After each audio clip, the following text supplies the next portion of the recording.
Hello, this is David James, and I want to thank you for tuning in again. We finished off still talking about Bibles and stuff.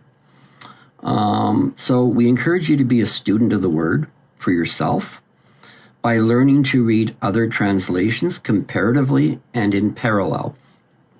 So even side by side in some apps or even in front of you in parallel. So, okay, it reads this, while looking up original root words along the way. So it's very helpful to see, okay, this Bible translated that word really well. And the way it reads seems more in tune with what the original word means. So you can come to your own conclusions. I mean, word studies aren't for seminarians and Bible school students anymore. It's for everyone. So you can train yourself to a degree.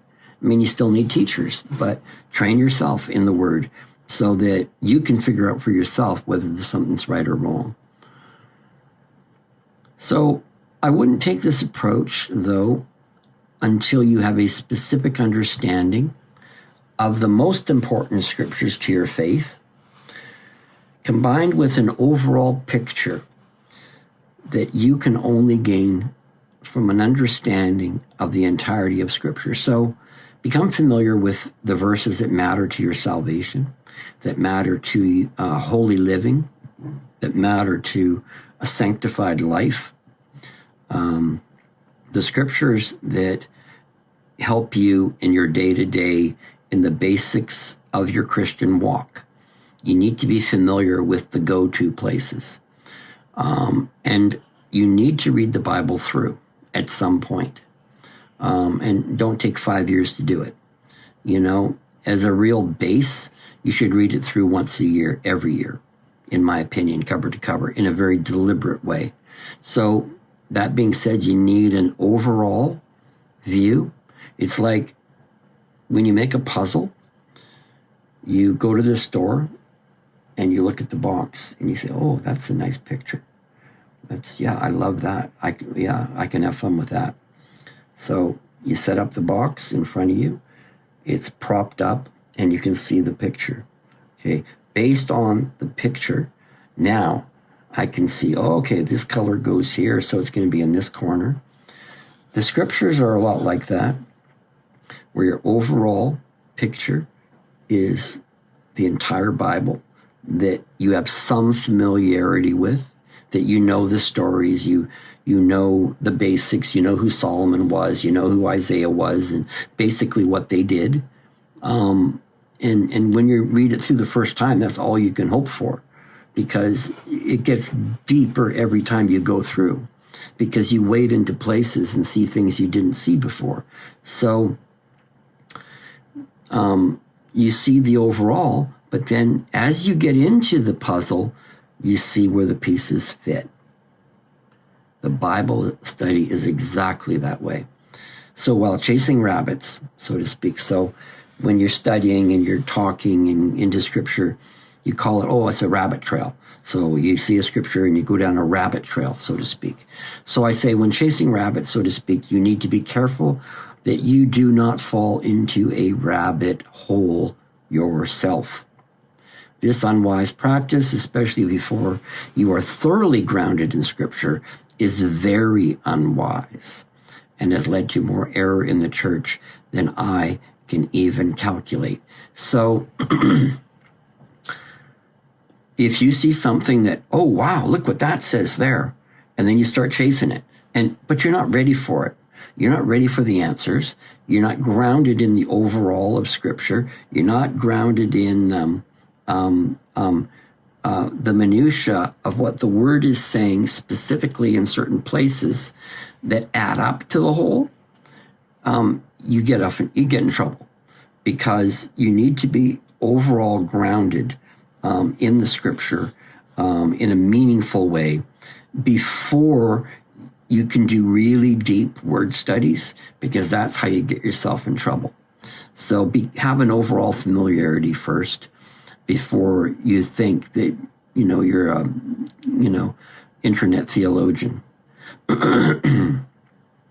So the New Living Translation, as I said, I read this cover to cover and was surprisingly impressed with the revelation I gleaned from this compared to some of the more difficult language that older translation like the King James Version possess. Like the NIV, this translation has many important words and phrases missing that make it otherwise disappointing. So, as I said, there's actually many missing phrases and words and even verses that are literally just gone by. So for people that need or want a simpler read, though, I would highly recommend it. I actually got a lot out of it, especially in some Old Testament passages. I can tolerate it only because I am already well-versed in actual, accurate, traditional translation that haven't been watered down. So the New Living Translation, as far as being a modern one, I like it and actually quote it from time to time because it says certain scriptures really well based on what the root words are. So the translation is excellent in many places where it is. But there's a lot of missing links. There's a lot of water mixed in with the grape juice. And just like the New International Version, it's missing a lot of stuff. But I know that, and I can live with that because I know that. But if that's your only one, I'd be careful. Keep in mind that interpretation and original text deficiencies have much more to do with the New Testament Greek than with any Old Testament passages for the most part. I actually found it very clarifying on many of the Old Testament passages, as I said before, that would have been otherwise the equivalent of walking through waist-deep water. If you've ever read Leviticus, it's very helpful. Or places like Numbers even. It's very helpful to have modern translations of quantities and gallons and pints and miles and kilometers, things we can all understand. I like it, especially Old Testament. So that's really the main caveat. One particular advantage, though, of some of the older English translations, like the KJV, isn't just accuracy, but the constant push to read through and ask, what does that mean? So I've read the King James Version in different places, hundreds of times, I guess, in my life. And I'll come across something and say, what in the world is that? And it'll be words or phrases that are really unfamiliar in our everyday speech. But I'll do the work. I'll do the research. And I learn more doing that than I would have if it was just like, here's the craft dinner, I'll serve you the craft dinner, but don't ask me what's in it. Don't ask the company what's in it. We don't know if there's real food in it, but, here it is, eat it, okay? So the modern translations tend to treat you that way, whereas an actual living translation where the meat and potatoes are there, and you can see the meat and potatoes. You don't have to guess what's on your plate. That's how I would compare it. So the modern translations, just because they're easy to read, they appear to be clear. But like I said, it looks like food on your plate, but is it real food or is it something else? So they appear to be clear, but they're not necessarily. The Amplified, actually one of my favorites. Got one sitting right here in leather bound that I paid a lot of money for because I was able to buy it on eBay. They don't publish the version that I want of the Amplified. They don't publish it anymore. So I bought one, and it's going to be part of my read-through this year. So let me explain. The Amplified Classic, that's what I've got over here. But it doesn't say Classic on the cover. It says just Amplified, because What was amplified back then was just amplified. Looking back on it now, they call it classic, or we call it classic. So here's what happened. The original publisher was Zondervan, and they dropped this version. They shelved it. They dropped it entirely, and they used this watered down amplified, which they just call the amplified. And that's the one they publish now. So you can still download the AMP C, which is the classic version, for a price. So you can still get it. I've got it on my Olive Tree app. Hard copies are currently available through another outside source. Kenneth Copeland Ministries currently holds the publishing rights to this classic version. So Brother Copeland really liked that version and realized the problem and realized it was up for grabs. And I guess the ministry purchased it, and they have started publishing it. I ordered one a while back, haven't got it yet, but it has been months ago, and they just ran out, and they're waiting for their next run to come through, the next publishing run. I guess they underestimated the demand for it. So what we call the classic version used to be the only version. So, like I said, they abandoned it, and what the original publisher calls amplified is actually a watered-down version of the original, which is like this one in 1987 publishing and previous. So hard copies of the original amplified text are available through KCM Ministries directly or online. Leather copies or hard copies are otherwise found in places like eBay. So I bought my Amplified Classic Bible on eBay. Now, the Amplified Classic, in my opinion, breaks down the Greek and Hebrew in amazing ways. It's still got some missing links to it.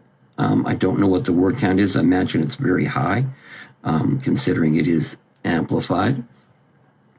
But I find it very meaningful with bringing clarity to scriptures more than any other translation. I'm very fond of it. Not an easy read because it's a study Bible, period. It's a regular Bible that's actually a study Bible because it's full of brackets and parentheses and words and explain, because the Greek and Hebrew language is so comprehensive. It takes a lot of English to say it, right? I do recommend that every Christian owns all hard copies of all of the Bible versions and scripture-based writings that matter to them moving forward, as I believe that there is coming a time in the near future when the Bible and anything that speaks of the Bible favorably will become hate speech in most jurisdictions. So what I can buy on Amazon or online right now, I don't think in the not too distant future will be available. They'll first stop recommending it, then they'll stop highlighting it, then they'll stop selling it, then they'll start blackballing people that are promoting it, then they'll start accusing us of being narrow-minded and hateful because we believe it. And here we go. And get ready for your forehead and your right hand, and get ready to be scanned if you want to buy toothpaste. That's what's coming. The New American Standard Bible 1995 edition. Subsequent updates since 1995 have rendered this version fairly impotent in comparison, so I'm not personally recommending them. I really like this rendition, very similar for me for the text recognition factor, because it still runs recognition-wise close to the King James Version. Originally published in 1960, it is the oldest of the modern translations.